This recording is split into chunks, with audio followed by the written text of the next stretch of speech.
Tonsil আমাদের শরীরের একটা খুব গুরুত্বপূর্ণ অংশ। টনসিল টনসিলের সমস্যা হলে আমাদের অনেক ধরনের সমস্যা হয়।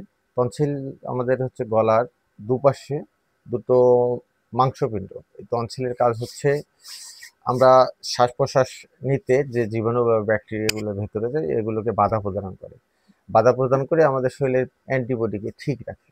এই জন্য মহান আল্লাহ পাক টনসিল ওখানে দিয়েছে আর কি। টনসিল আক্রান্ত হলে আমাদের অনেক সমস্যা হয়, যেমন হচ্ছে টনসিল হলে প্রচণ্ড জ্বর হয়, গলা ব্যথা হয়, গলার ভিতরে লাল হয়ে যায় এবং টনসিলের উপরে ইনফেকশন হয়ে সাদা পুঁজির মতো হয়। এবং আমরা এটা যখন ২-৩ দিন যায়, যাওয়ার পরে যদি আসলে ব্যথা না কমে যায় তাহলে আমাদের অনেক বড় ধরনের সমস্যা হয়ে যায়। গলা ফুলে অনেক হয় যে আমরা কিছু খাইতে পারি না, পানি পর্যন্ত কিনতে পারি না। জ্বরের তাপমাত্রা অনেক বেশি থাকে, ১০২-৩ এর মতো করে থাকে। তো আসলে এটা প্রতিকার, এটা কেন হচ্ছে? এটা সবারই, টনসিল আমাদের সবারই আছে। আমি তো শুরুতেই বললাম টনসিল আমাদের হচ্ছে গলায়, শ্বাসনালী ও খাদ্যনালীর উপরে দুটো মাংসপিণ্ড।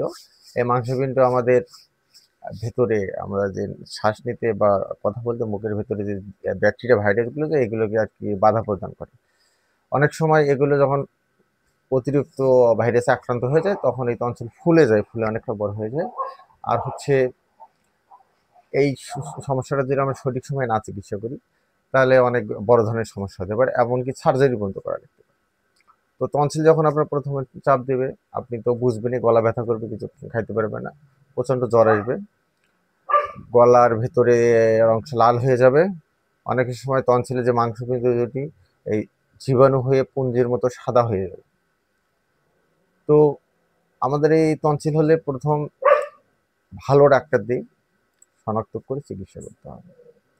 প্রথমে আপনার জ্বর, গলা ব্যথার ইনফেকশন কমানোর জন্য ট্যাবলেট দিবে ডাক্তার।